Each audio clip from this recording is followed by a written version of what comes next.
আসসালামু আলাইকুম। শিমুলুর north school and কলেজে সবাইকে স্বাগত। আশা করি তোমরা সবাই বাসায় ভালো আছো এবং করোনাকালীন স্বাস্থ্যবিধি মেনে চলছো। তোমরা বাসা থেকে বের হলে অবশ্যই মাস্ক পরে বের হবে এবং বাসায় ফিরে অবশ্যই সাবান পানি দিয়ে হাত ধোবে। আজকের পাঠ সপ্তম শ্রেণী গণিত।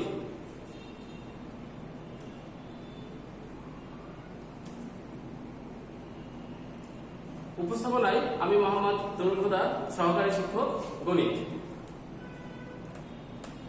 আজকের পাঠ শেষে আমরা শিখতে পারব সরল সমীকরণ গঠন এবং তার সমাধান। আমরা এর আগে 7.2 এর উপরে আরো একটা ক্লাস করেছি, আজকে আমার দ্বিতীয় নম্বর ক্লাস। তো আজকে আমরা এই পাঠ শেষে শিখতে পারবো কি সরল সমীকরণ গঠন করতে পারবো এবং এই সমীকরণ সমাধান করতে পারবো। তো আজকের আমরা আলোচ্য বিষয়ে চলে যাই। আলোচ্য বিষয় সরল সমীকরণ গঠন এবং তার সমাধান, অনুশীলনী 7.2। আমরা আজকে কোনো প্রাথমিক আলোচনা নেই, আমরা সরাসরি সমস্যা সমাধানে চলে যাব। দেখো এখানে আমাদের একটা সমস্যা লেখা হয়েছে, সমস্যা নাম্বার 1। এখানে বলা হচ্ছে যে একটি খাতা ও একটি কলমের মোট দাম 75 টাকা। খাতার দাম 5 টাকা কম ও কলমের দাম 2 টাকা বেশি হলে খাতার দাম কলমের দামে দ্বিগুণ হতো। প্রশ্ন হলো যে খাতা ও কলম কোনটির দাম কত? তাহলে চলো আমরা এটা সমস্যা সমাধানে চলে যাই। তো এখানে খাতা ও কলমের মোট দাম 75 টাকা। খাতার দাম 5 টাকা কম ও কলমের দাম 2 টাকা বেশি হলে খাতার দাম কলমের দামের দ্বিগুণ হতো। খাতা ও কলমের দাম খাতা ও কলম কোনটির দাম কত? তো আমরা এখান থেকে একটাকে ধরে নেব। তো সমস্যা সমাধান 1 নম্বর সমাধান। আমরা যে কোনো একটা দাম ধরে নিতে পারি, আমরা খাতার দামও ধরে নিতে পারি, কলমের দামও ধরে নিতে পারি। আমি ধরে নিলাম এখানে মনে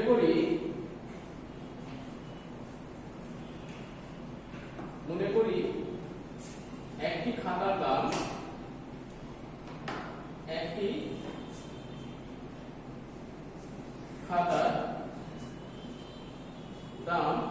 x টাকা।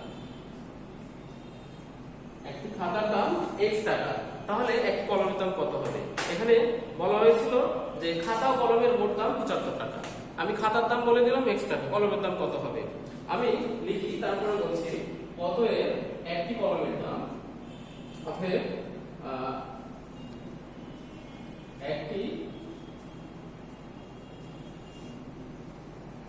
কলমের দাম, মোট দাম যেটা, মোট দাম ছিল 75, দুইটার একত্রে দাম 75। এখান থেকে আমি x বিয়োগ করব, বিয়োগ করলে আমি একটি কলমের দাম পাবো। বিষয়টা মনে করো একটা খাতা এবং একটা কলমের দাম 20 টাকা। আমি বললাম যে কলমের দাম 5 টাকা হলে খাতার দাম কত? তাহলে অবশ্যই উত্তর হওয়া উচিত 15 টাকা। খাতা ও কলমের দাম মনে করো 20, কলমের দাম 5, তাহলে আমি খাতার দাম পেতে গেলে কি করবো? ওই 20 থেকে আমি 5টা বিয়োগ করে দেবো, তাহলে খাতার দাম পেয়ে যাবো। এখানে দেখো খাতার দাম আমি x আর দুইটার মোট দাম হচ্ছে 75। তাহলে আমি 75 থেকে যদি কলমের দামটা বিয়োগ করে দিই, তাহলে খাতার দামটা যদি বিয়োগ করে দিই, তাহলে আমি কলমের দাম পাবো। এরপরে বলা হচ্ছিল যে খাতার দাম 5 টাকা কম। খাতার দাম যদি 5 টাকা কম এবং কলমের দাম 2 টাকা বেশি হলে খাতার দাম কলমের দামের দ্বিগুণ হতো। তো 5 টাকা কমে কত হবে খাতার দাম, সেটা আগে লিখে নিই যে 5 টাকা কমে 5 টাকা কমে খাতার দাম, এখানে x ছিল, তাহলে x থেকে আমরা 5 বিয়োগ করে দিলাম। 5 টাকা কমে খাতার দাম হবে x - 5 টাকা।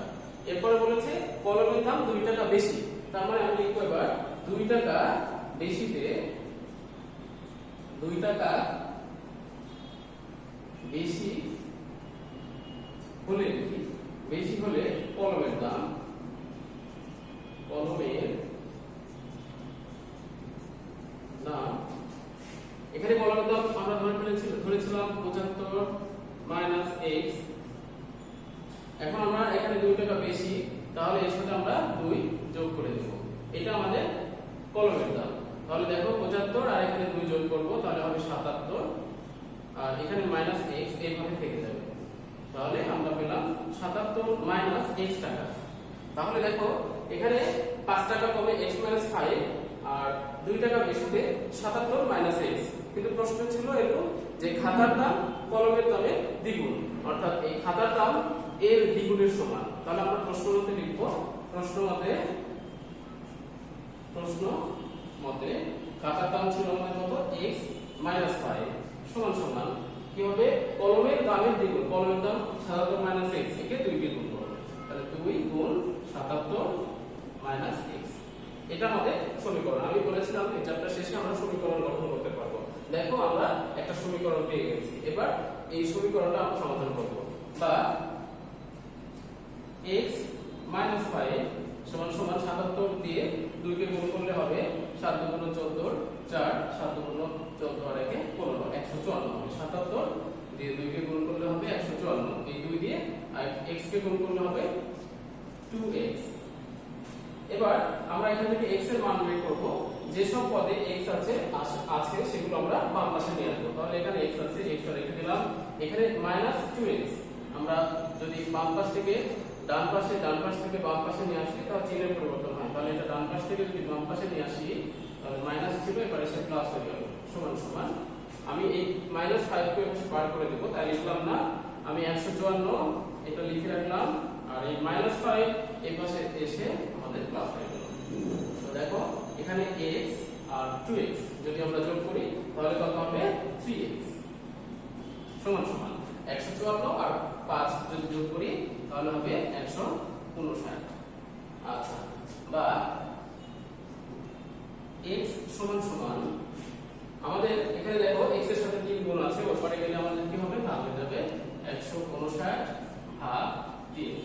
এটা একটু ভাগ করলে কত হবে, দেখো 3 পাঁচে 15, 5 আর 3 3 9, 53। তাহলে x ছিল কি 53টা, খুব খারাপ হয়ে গেছে লেখাটা, 53। তাহলে দেখো x সমান সমান আমরা পেলাম 53। আমরা খাতার দাম ধরেছিলাম x টাকা, তাহলে আমরা এখন বলতে পারি যে হচ্ছে একটি খাতার দাম 53 টাকা। অতএব একটি খাতার দাম 53 টাকা। এবার কলমের দাম কত, দুইটার মোট দাম ছিল 75 টাকা। তাহলে এবার আমরা একটি কলমের দাম বের করব। অর্থাৎ একটি কলমের দাম, একটি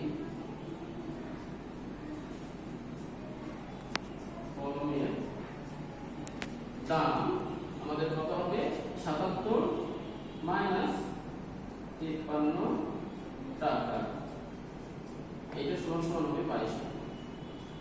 দেখো 77 থেকে যদি 53 বিয়োগ করে দাও 22 টাকা। তাহলে আমাদের প্রশ্ন ছিল যে একটি খাতা এবং একটি কলমের দাম কত, কোনটির দাম কত। দেখো আমরা খাতার দাম পেয়েছি 53 এবং কলমের দাম পেয়েছি 22 টাকা। আমাদের এই প্রশ্নের সমস্যার সমাধান হয়ে গেছে। আমরা পরবর্তী সমস্যায় যাব। তো দেখো পরবর্তী সমস্যায় সমস্যা নম্বর 2, এখানে বলা হচ্ছে যে পিতা ও পুত্রের বর্তমান বয়স 6 বছর। পিতা ও পুত্রের বর্তমান বয়স 6 বছর। 5 বছর পরে তাদের বয়সের সমষ্টি হবে 45 বছর। পিতা ও পুত্রের বয়স কত? আমি আরেকবার প্রশ্নটা করছি। পিতার বয়স পুত্রের বয়সের 6 গুণ। পিতার বয়স পুত্রের বয়সের 6 গুণ। 5 বছর পরে তাদের বয়সের সমষ্টি হবে 45 বছর। পিতা ও পুত্র তাদের বর্তমান বয়স কত, এটা আমাদের প্রশ্ন। তাহলে এখানে বলা হচ্ছে পিতার বয়স পুত্রের বয়সের 6 গুণ। আমরা একজনের বয়স ধরে নেব। এখানে পুত্রের বয়স যদি ধরি x, তাহলে পিতার বয়স পেয়ে যাবে। আচ্ছা, সমস্যা নম্বর 2 এর সমাধান। আসলে এটা খুব সহজ সমস্যা। আমরা প্রথমে একটু মনে করি পুত্রের বয়স x বছর। পুত্রের বয়স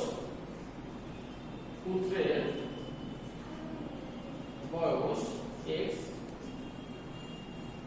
বছর। বলা ছিল পিতার বয়স পুত্রের বয়সের 6 গুণ। তাহলে আমরা লিখতে পারি অতএব পুত্রের বয়স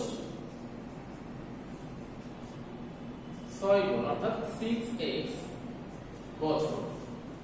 এরপরের প্রশ্ন কথা ছিল যে 5 বছর পরে তাদের বয়সের সমষ্টি 45 বছর হবে। তাহলে 5 বছর পরে পুত্রের বয়স কত হবে?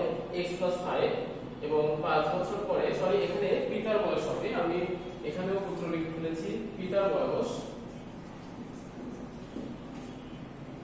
5 বছর পরে পুত্রের বয়স x + 5 এবং 5 বছর পর পিতার বয়স হবে 6x + 5। তাহলে আমরা এটা লিখে নিই, 5 বছর পর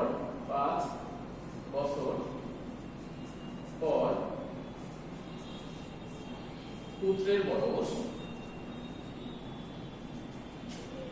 x + 5 বছর। 5 বছর পর পিতার বয়স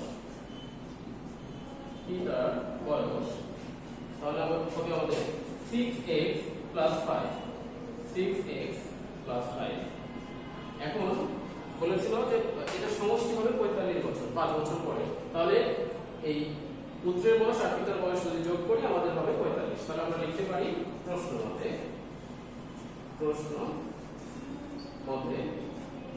x + 5 এটা ছিল পুত্রের বয়স, এর সাথে যোগ করব পিতার বয়স 6x + 5, এই দুটো যোগ করলে কত হবে বলেছিল 45 কত হয়েছে এখানে।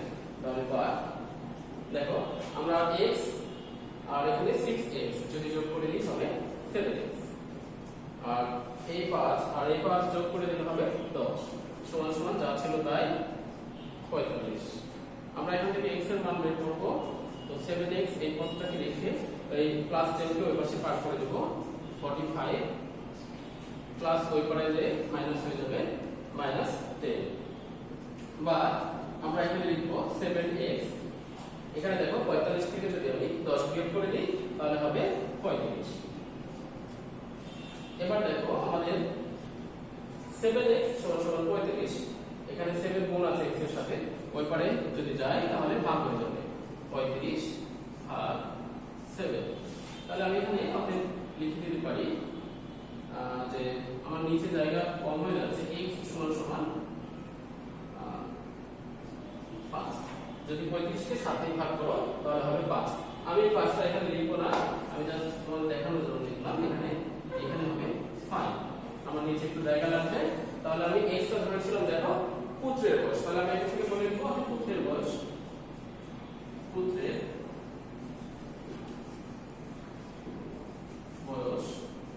5 বছর এবং পিতার বয়স কত হবে 6 গুণ, এবং পিতার বয়স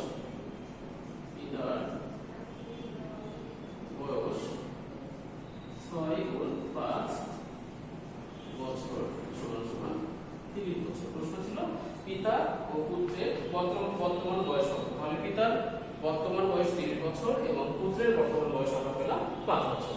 আমাদের এই সমস্যার সমাধান হয়ে গেছে, আশা করি বুঝতে পেরেছো। আমরা এবার পরবর্তী সমস্যায় যাব। চলো আমরা পরবর্তী সমস্যায় যাই। তো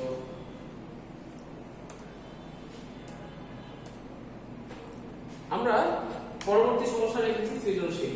দেখো এখানে বলা হচ্ছে যে একজন ফল বিক্রেতার মোট ফলের 5 অংশ আপেল, অর্থাৎ যতগুলো ফল ছিল তার অর্ধেক আছে আপেল, 1/2 অংশ আপেল, এবং 1/3 অংশ কমলা লেবু, অর্থাৎ 3 ভাগের 1 ভাগ কমলা লেবু, এবং 40টি আম আছে। এটা আমাদের উদ্দীপক। আমরা প্রথম প্রশ্ন দেখো, মোট ফলের সংখ্যা যদি x হয়, মোট ফলের সংখ্যা x হলে আপেল এবং কমলা লেবুকে x এর মাধ্যমে প্রকাশ করো। তো আমরা আগে ক নম্বর প্রশ্ন সমাধান করব এবং তারপরে খ এবং গ প্রশ্নে যাব। দেখো মোট ফলের সংখ্যা x, আমরা সমাধান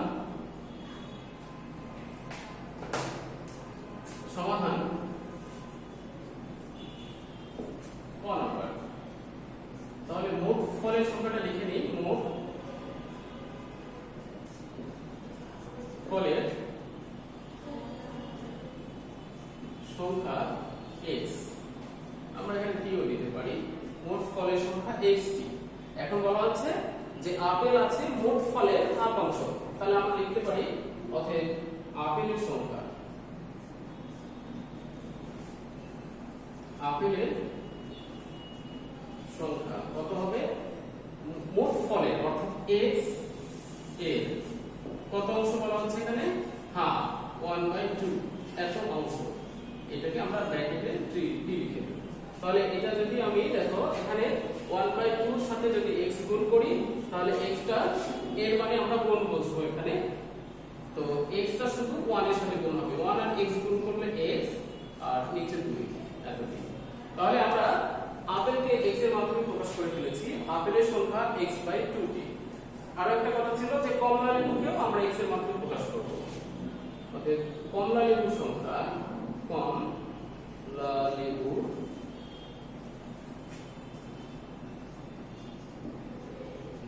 সংখ্যা কত হবে যে 1/3 অংশ বলা হচ্ছে কমলা লেবু অর্থাৎ 3 ভাগের 1 ভাগ মোট ফলের এটা অবশ্যই x এর 1/3 এতটি ছিল আমাদের ফল বিক্রেতার নিকট এতটি তাহলে x দিয়ে 1 কে গুণ করলে x আর নিচে এত তাহলে আমাদের অ্যানসার কোনটা হবে x/2 এবং x/3 তাহলে আপেলের সংখ্যা পেলাম x/2 এবং কমলা লেবুর সংখ্যা পেলাম x/3 এরপরে আমরা খ নম্বর প্রশ্নে যাই খ নম্বর প্রশ্নে দেখো বলা হচ্ছে মোট ফলের সংখ্যা নির্ণয় করো তো মোট ফলের সংখ্যা মানে কি মোট ফলের সংখ্যা মানে x এর মান আমরা এখানে যদি বের করি তাহলে পেয়ে যাব মোট ফলের সংখ্যা অবশ্যই সমীকরণ গঠন করে করব তো দেখো এই ফল এখানে মোট ফলের এত অংশ ছিল আপেল এত অংশ কমলা লেবু আর একটা ফল ছিল 40টি আম এই তিনটা ফল যোগ করলে আমাদের x এর সমান হবে দেখো কিভাবে আমরা সমাধান করে করি তো এখানে আমরা খ নম্বর লিখব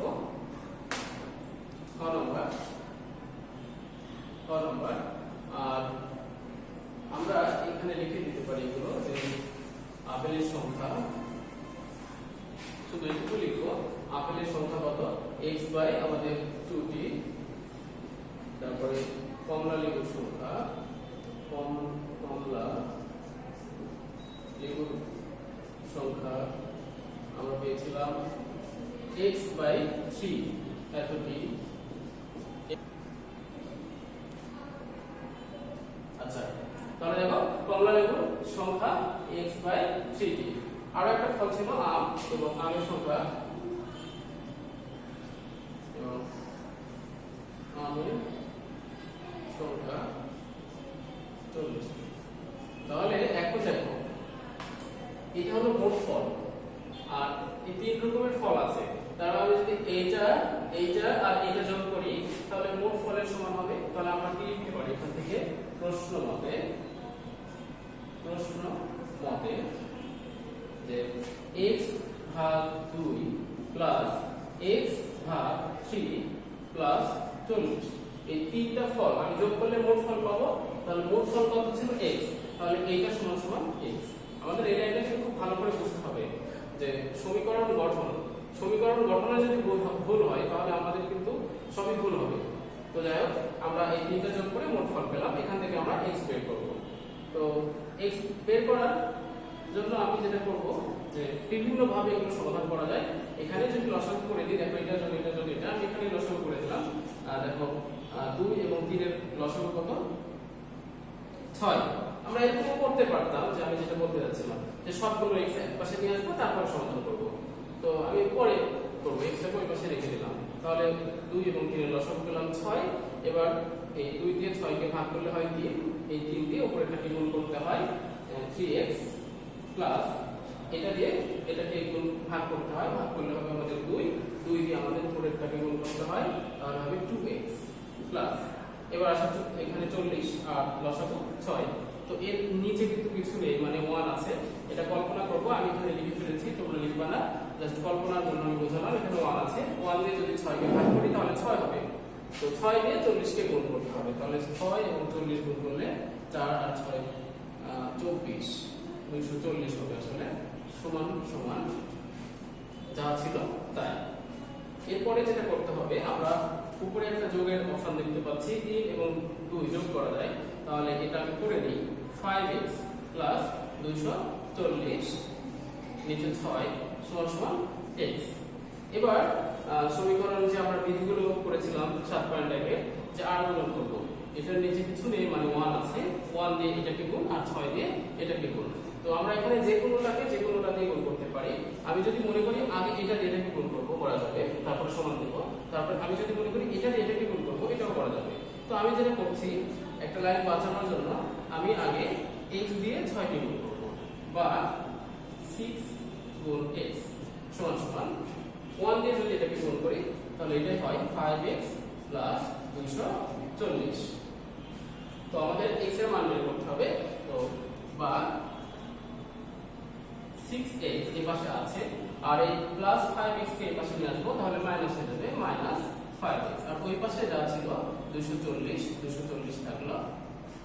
তাহলে আমি এখান থেকে দেখো 6x মাইনাস 5x, তাহলে অবশ্যই আমাদের কত হবে x, তাহলে x সমান সমান 240। তো আমাদের x টা ছিল কি মোট ফল, তাহলে x এর মান পেয়েছি 240। তাহলে আমি এখান থেকে বলে দিতে পারি অতএব মোট ফলের সংখ্যা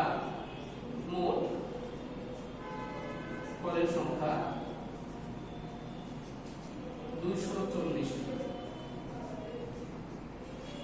ওকে, তাহলে আমাদের খ নম্বর প্রশ্নের সমাধান হয়ে গেছে। আমরা এবার গ নম্বর প্রশ্নে যাব। গ নম্বর প্রশ্ন দেখো যে প্রতিটি আপেল, প্রতিটি কমলা লেবু ও আমের মূল্য যথাক্রমে 15 টাকা, 20 টাকা ও 10 টাকা হলে ফলগুলোর মোট মূল্য কত, মোট দাম কত? তো এখান থেকে দেখি যথাক্রমে বলা হচ্ছে আপেলের মূল্য, প্রতিটি আপেলের মূল্য 15 টাকা, অর্থাৎ একটা আপেলের দাম 15 টাকা, একটা কমলা লেবুর দাম 20 টাকা এবং একটি আমের দাম 10 টাকা হলে তাহলে মোট ফলগুলোর মূল্য কত? তো এটা বের করার জন্য অবশ্যই আমাদের যেটা বের করতে হবে আপেল কতটি আছে, তারপরে কমলা লেবু কতটি আছে এবং আমের সংখ্যা তো দেওয়া আছে 40টি। তো আমরা আগে মোট ফল থেকে আপেল যে হাফ অংশ ছিল, কমলা লেবু যে 1/3 অংশ ছিল, কতটি ছিল এটা বলা ছিল না, এগুলো বের করে নেব। তো গ নম্বর প্রশ্নের সমাধান আমরা গ নম্বর করব। এবার গ নম্বর প্রশ্নের সমাধান। তো মোট 240, এটা আমরা খ থেকে পেয়েছি।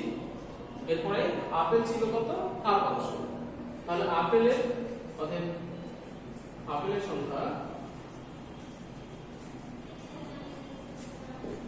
আপেলের সংখ্যা 240 এর 1/2 সমান সমান এটা দিয়ে কাটতে হবে যেটা 120। তাহলে 120টি আপেল আছে। তারপরে এখানে বলা ছিল কমলা লেবু 1/3, কমলা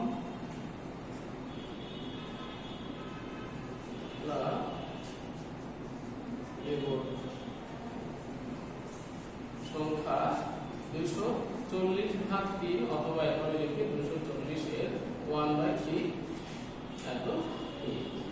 তাহলে এখানে একটু শূন্য ছাড়া হয়েছিল, তাহলে এখানে কত হবে 3 8 24 80, অর্থাৎ 80টি আমাদের কমলা লেবু আছে, 120টি আপেল আছে, আর আম আছে কতটি, 40টি। তাহলে মোট মূল্য বের করতে হবে। তো একটি আপেলের দাম ছিল 15 টাকা, তাহলে আমরা এখন এইভাবে লিখি অতএব আমাদের আপেলের সংখ্যা কত, 120টি। তাহলে 120টি আপেলের মূল্য, একটা আপেলের মূল্য ছিল 15 টাকা, 120টির দাম কত হবে, তাহলে 120 গুণ 15 টাকা। তাহলে 120 এবং 15 যদি গুণ করো, 15 আর 12 গুণ করলে আসলে 180 হবে, আর একটা শূন্য আছে 1800 টাকা। তাহলে আমরা 120টি আপেলের মূল্য পেলাম 1800 টাকা। তারপরে আমাদের কমলা লেবু ছিল 80টি এবং একটা কমলা লেবুর দাম ছিল 20 টাকা। তাহলে আমরা লিখব 80টি কমলা লেবুর মূল্য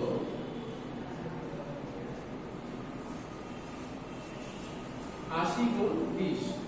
একটা কমলা লেবুর মূল্য ছিল 20 টাকা, তাহলে 80টি কমলা লেবুর মূল্য হবে 80 গুণ 20, তাহলে 8 গুণ 16 দুটো 16, অর্থাৎ 1600 টাকা আমরা কমলা লেবু থেকে পাবো 1600 টাকা।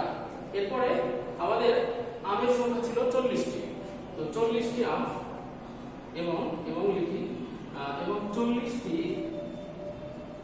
আমের মূল্য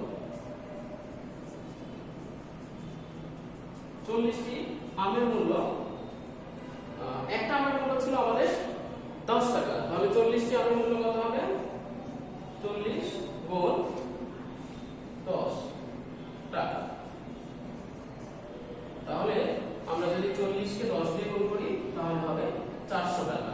এখন প্রশ্ন ছিল কি যে ফলগুলোর মোট মূল্য কত?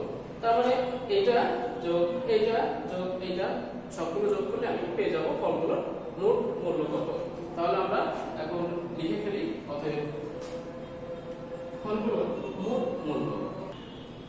আচ্ছা দেখো, আমি অঙ্কটা করে নিয়েছি আগে। ফলগুলোর মোট মূল্য আমাদের এখানে 1800 যোগ এখানে আছে কত? 1600, এবং এখানে 40টা আমের মূল্য ছিল 400। তাহলে এগুলো যোগ করবো। তাহলে 1800, 1600 এবং 400 যদি আমরা যোগ করি দেখবো যে 3800 টাকা পাবো। তাহলে আমরা ফলগুলোর মোট মূল্য পাবো 3800 টাকা। তো আমাদের সৃজনশীল প্রশ্নের সমাধান সম্পূর্ণ হয়েছে। আমরা আজকে দুইটা অঙ্ক ছিল এবং একটা সৃজনশীল ছিল। আশা করি তোমরা এই অঙ্কগুলো সবাই বুঝতে পেরেছো। তো নেক্সট ডে আমাদের যেটা হবে, এই 7.2 এর উপরে একটা টপিক নেওয়া হবে। তোমরা অঙ্কগুলো বাসায় ভালোভাবে চর্চা করবে। সবাই সুস্থ থাকবে এবং করোনাকালীন স্বাস্থ্যবিধি মেনে চলবে, এই আশায় ক্লাস শেষ করছি। সবাইকে ধন্যবাদ। দেখা হবে পরবর্তী ক্লাসে।